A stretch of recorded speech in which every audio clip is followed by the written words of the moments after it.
you so much, Michelle and Maria. Last month, I think it was last month, it was a few weeks ago at least, that I saw a news story that caught my attention. It was involving the Department of Transportation crew in Memphis, Tennessee.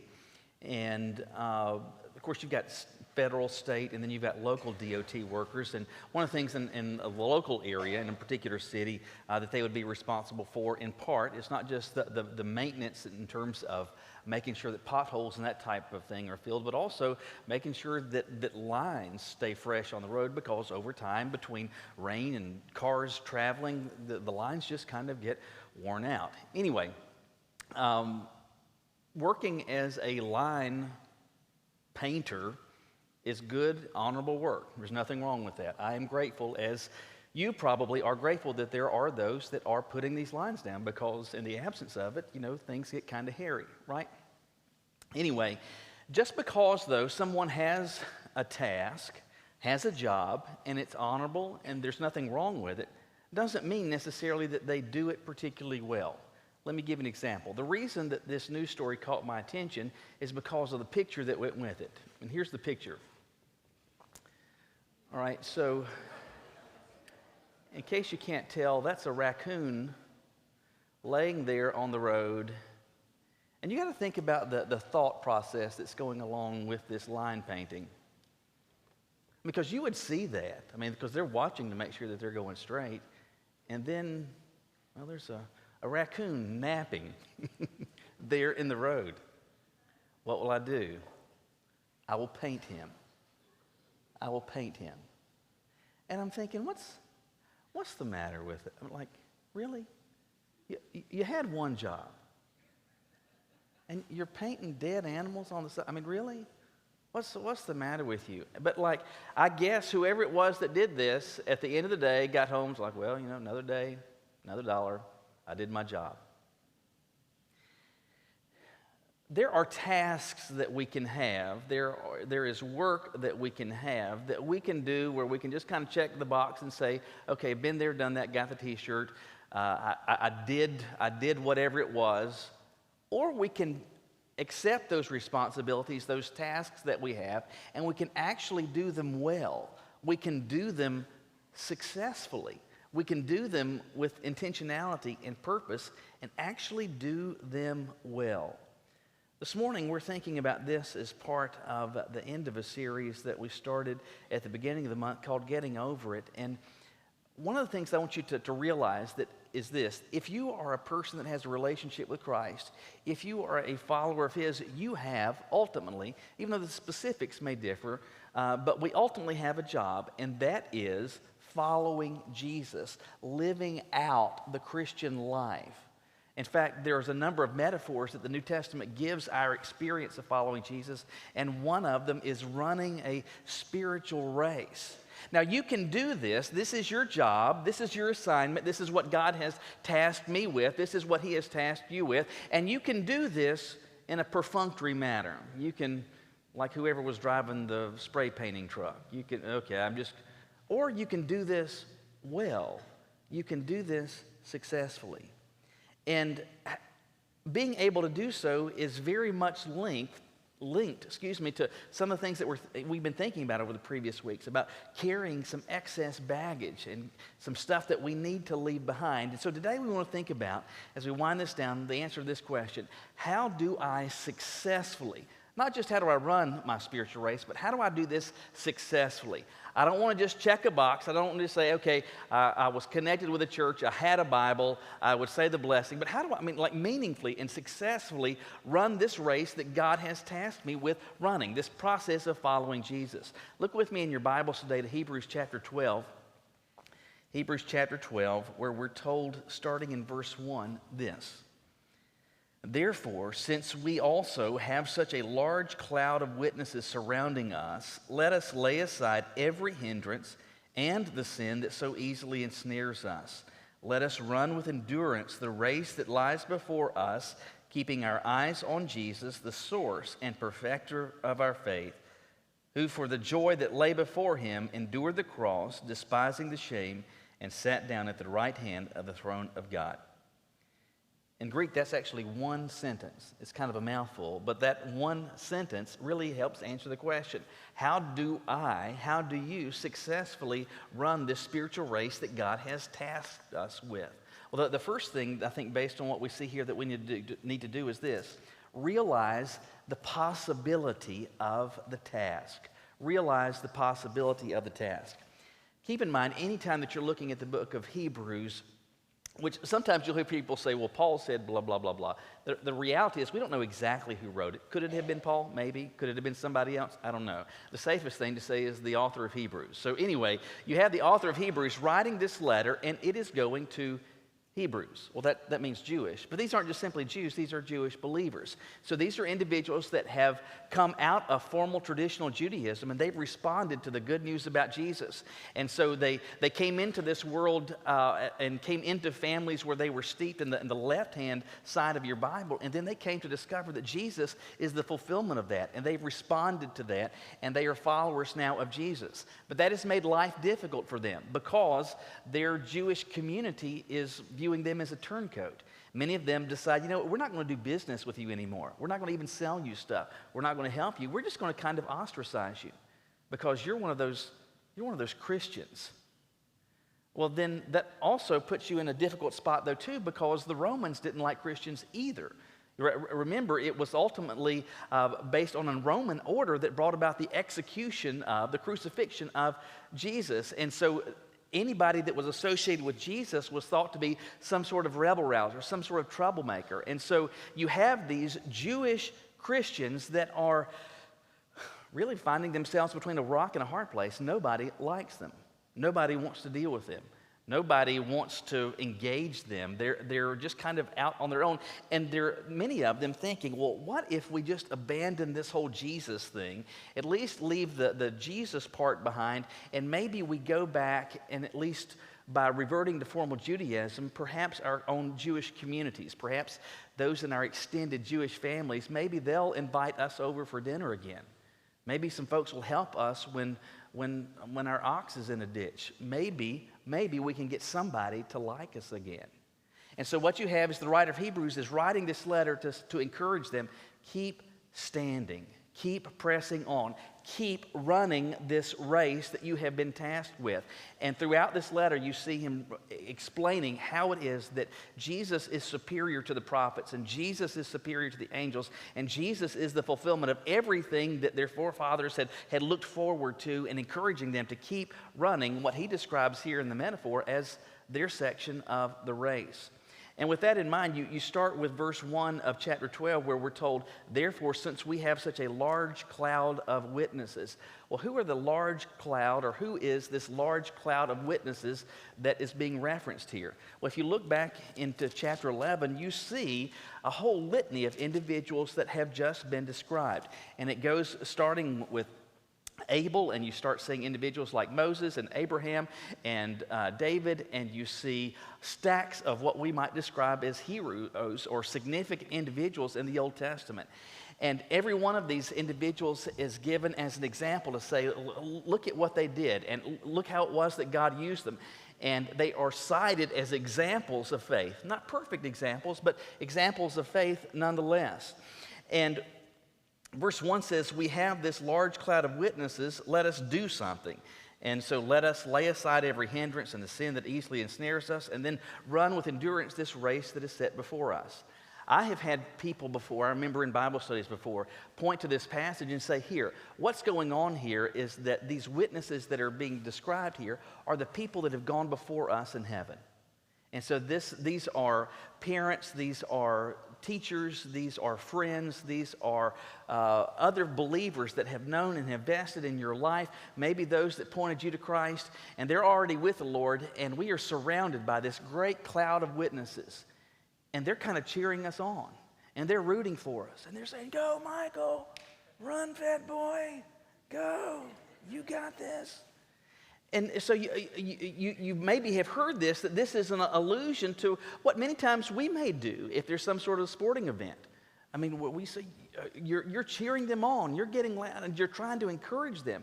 And some have suggested that that's what's going on. Let me just say very plainly, I don't believe whatsoever that that's what is in view. In truth, I don't believe that those who have gone on before us know of or are aware of the specifics of what's going on now.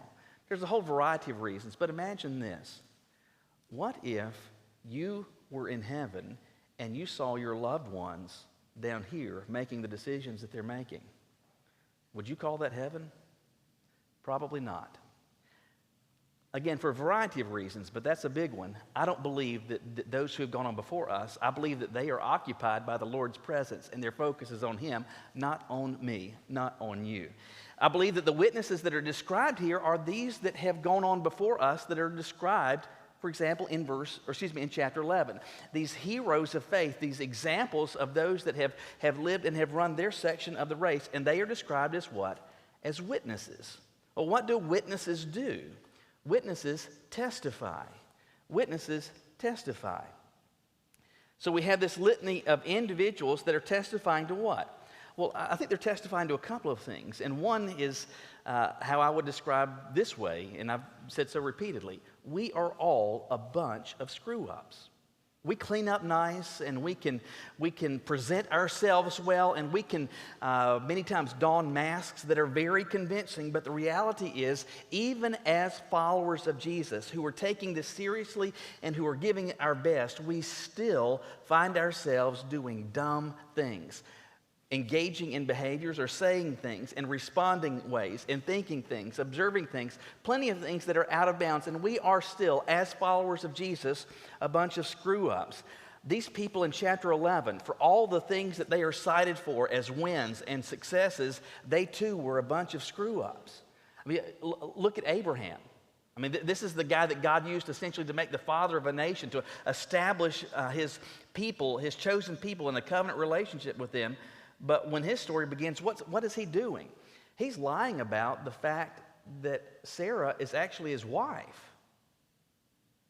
That's kind of a big thing. I mean, that winds up being on the top 10 list, right? Lying.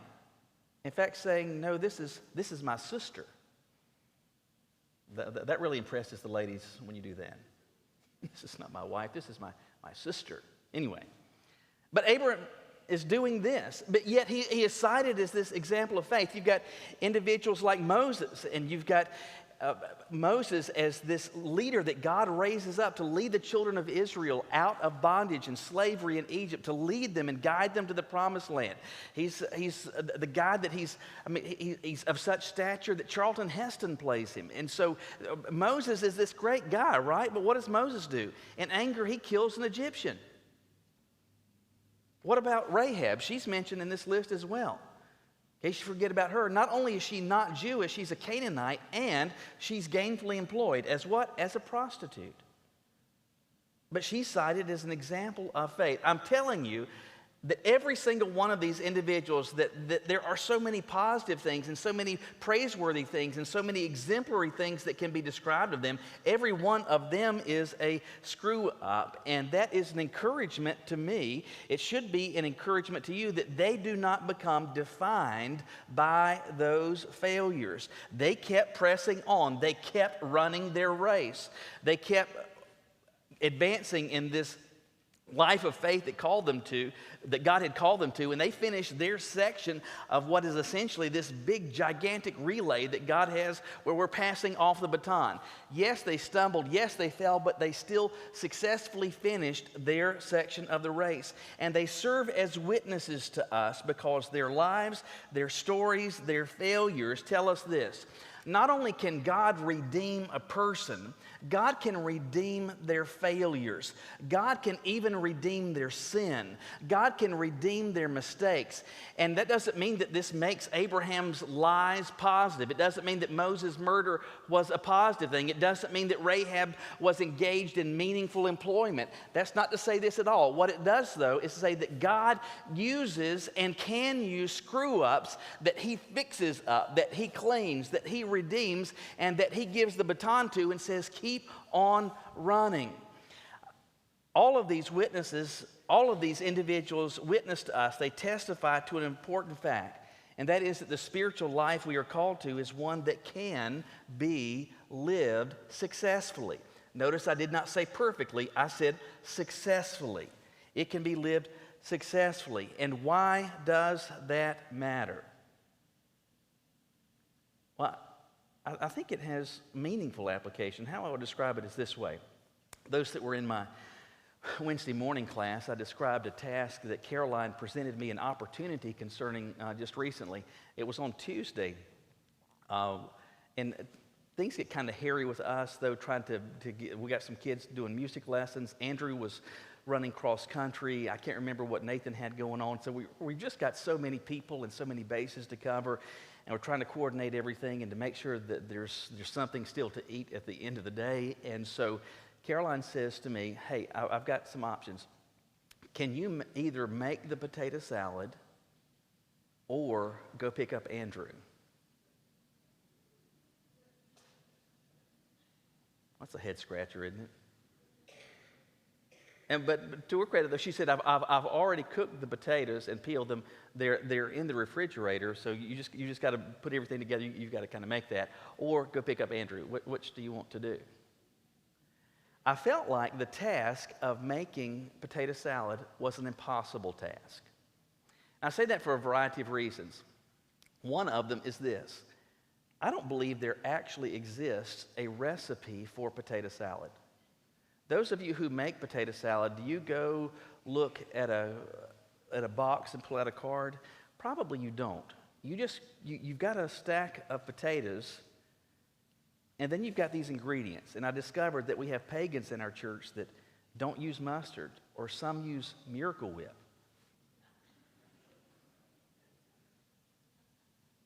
You need mustard, mayonnaise, sweet pickle, and some celery. I think. I heard someone testify, yes. There may be something else. I don't know. But I knew there is no recipe for this. And so I will just be taking random amounts of different ingredients and just kind of putting it together and hoping it turns out okay. And I felt for certain that just doing this by instinct, it's not going to work out. Whatever I come up with is not going to be very good. I felt like she was giving me an option. I can either go pick up Andrew or I can make potato salad. There is no way that I can actually do this where it's going to turn out edible. Whatever I make is going to be a dumpster fire. And so I can't do that. How about I'll go pick up Andrew? That worked out well. She made the potato salad. It was good. I picked up Andrew. That went well. What I'm saying is that she gave me a task. I said, I can't do that one, but I can do this one. Knowing something is actually possible matters. Listen, God has called me and God has called you to a task. This experience of following Him and living a life headed towards Him that is not an impossibility. He has not tasked us with climbing Mount Everest on our knuckles. He's not given us something that is absolutely impossible.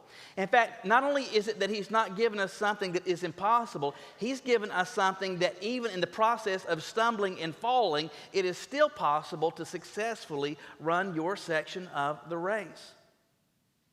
What I'm saying is this experience of following Jesus, it is not something that has to be done in a perfunctory fashion. It is not something that where you just have to check a box. It's not something like it's DOT work or anything that's like that. You can do this meaningfully. You can do this successfully to the extent that you are leaning on the one that you are following, to the extent that you are actually meaningfully seeking to pay attention to His guidance and you're actually walking in His direction. And you need to realize, if I do this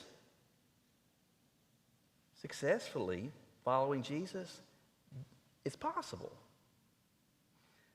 I can have a spiritual walk, a spiritual life that is successful as it was for Moses, as it was for Abraham, as it was for Enoch, as it was for Noah, as it was for Sarah, as it was for Samson and Jephthah and David and Samuel and all of these individuals that are listed in chapter 11. I could, even in the face of failures, the extent to which I lean on Him and march in His direction, I can successfully do this. Realize that God has called me, that He has called you to something that you're not destined to fail at, that you're not destined to stink at. It is something that can be actually done. But you need to do a second thing, and that's this.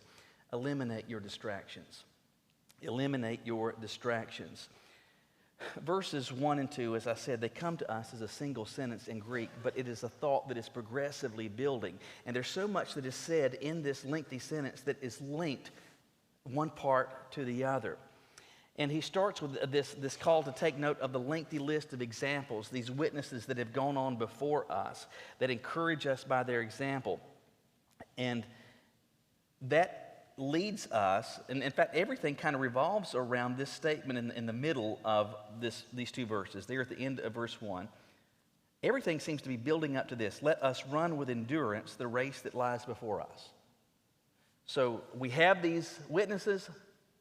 Let us run our section of the race with endurance.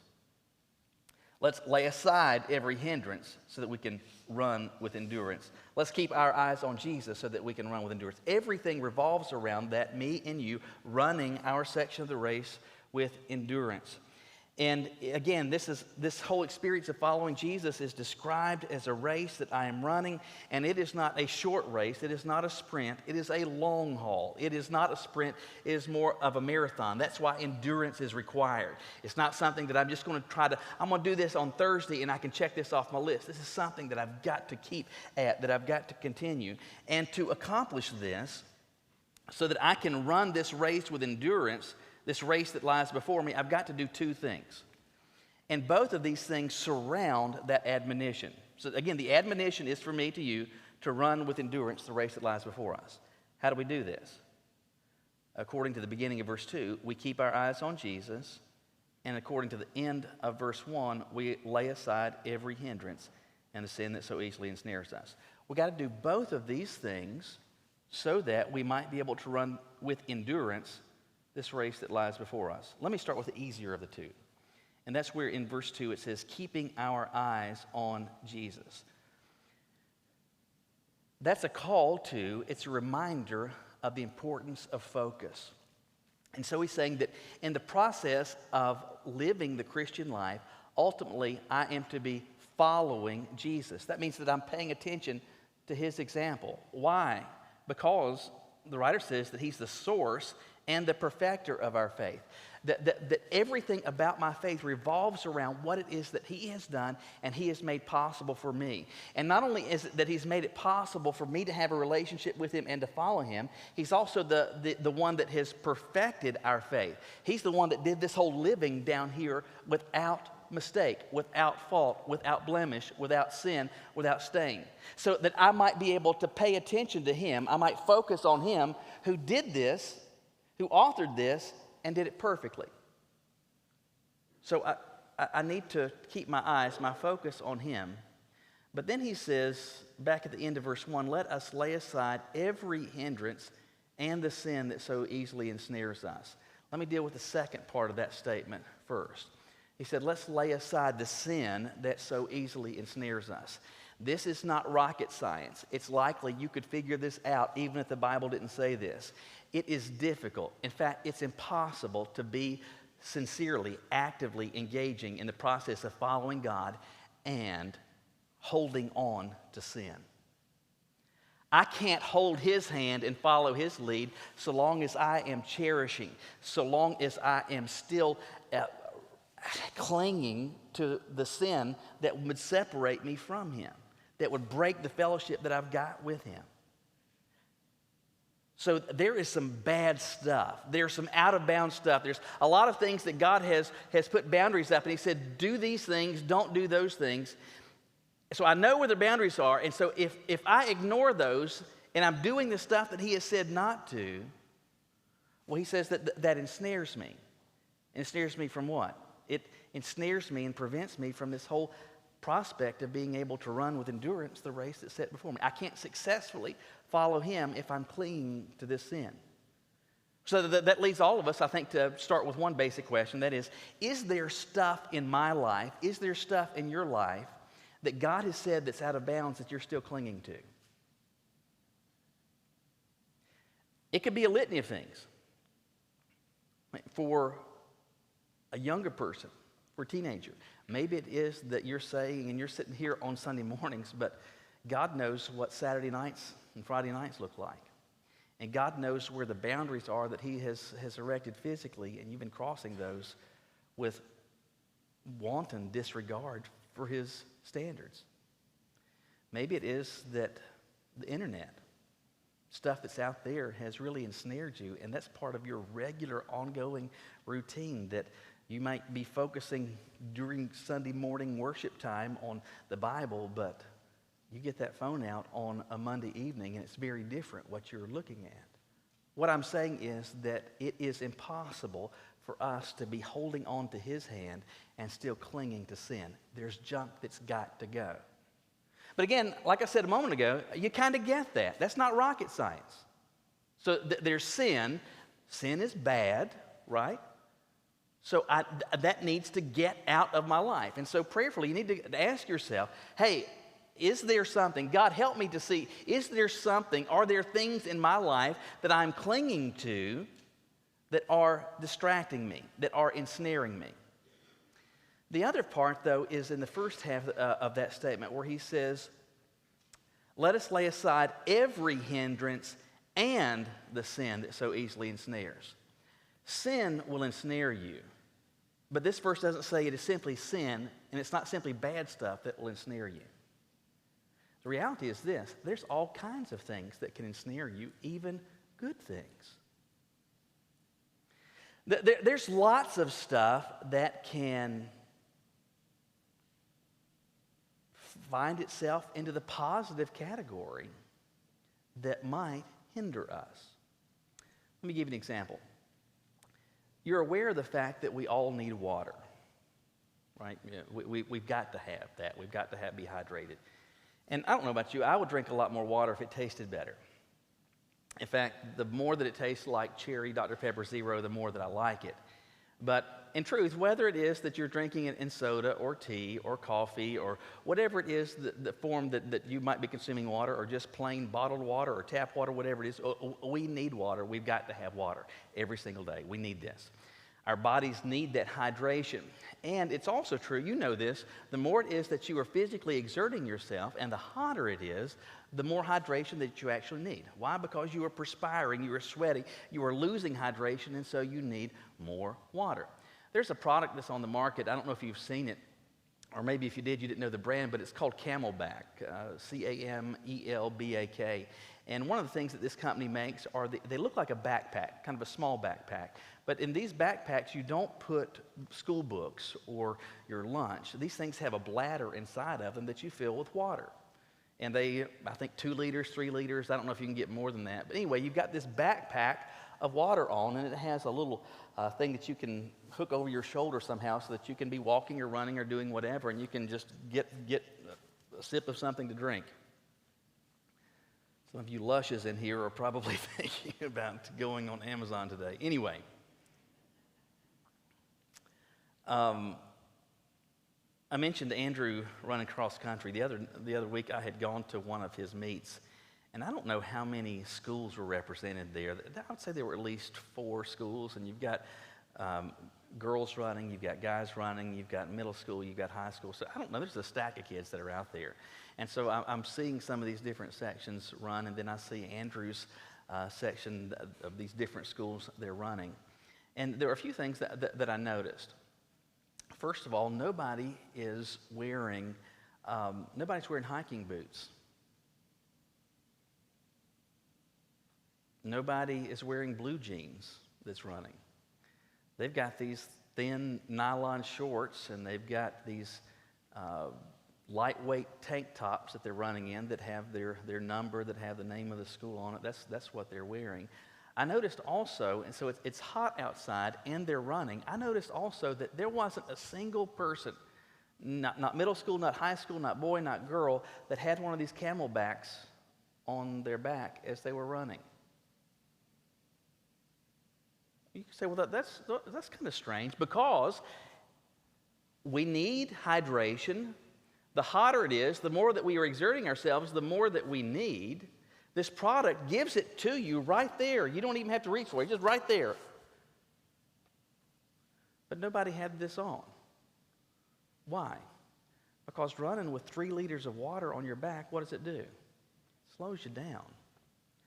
It hinders you. There's an appropriate time and appropriate place for it, but I need to have it in the appropriate time and the appropriate place. What I want you to see is this. Water, hydration, is something good. But something that is good can actually sometimes hinder me. Listen, there are plenty of things that are in my life or plenty of things that in your life that you may say, hey, these fall into the good, positive category. Perhaps they are hobbies, they are interests. Maybe it's athletics, maybe it's music, maybe it's the book club. I don't know. It could be a million different things. Things that bring enjoyment to you, things that enrich your life. And I'm not suggesting whatsoever, and hear me in this, I'm not saying that we should be void of enjoyment and that we shouldn't find things that are entertaining to us and that put a smile on our face, that engage our minds, that we find some pleasure in. But what I am saying is this, those things can, even though positive, even though we find them meaningful and enjoyable, those things can still ensnare us. They can ensnare us. What I'm saying is, it's not just the bad stuff, but there are some positive things, some things that I enjoy, that you enjoy, that might ensnare you. So how can you tell? I think you need to ask yourself this. Whatever it is that's in your life, does this make it more difficult for me to pay attention to the direction that God is guiding me? Whatever it is, does this at all stand in the way of me doing the stuff that He's asking me to do? If the answer is yes, even though it's good, even though there's nothing wrong with it, it serves as a hindrance. It serves as a hindrance. And what should you do if you're running a race and there's something that hinders you? You let go of that weight. In some cases, that may mean that there's some stuff that needs to stop. But maybe it just means sometimes that there are things that need to get back contained. It's spilled out and it's consuming too much of your time, too much of your focus, too much of your interest. Ask yourself, I'm supposed to be running this race, looking unto Jesus. Is there anything? Is there bad stuff? Is there good stuff that is distracting me and ensnaring me so that I can't keep my eyes on Him? It's good to ask that question. It's good to ask these questions, but it matters more that we do something in response to them. Unless, of course, it is that you just want to do this following Jesus, that you want to be a Christian that's kind of like the line painter in Memphis. Or do you want to do this well? Realize it can be done successfully. He's called you to something that's possible. Don't simply identify, don't simply realize, but eliminate the distractions if you want to do this well. The question is, do you? You bow your heads with me?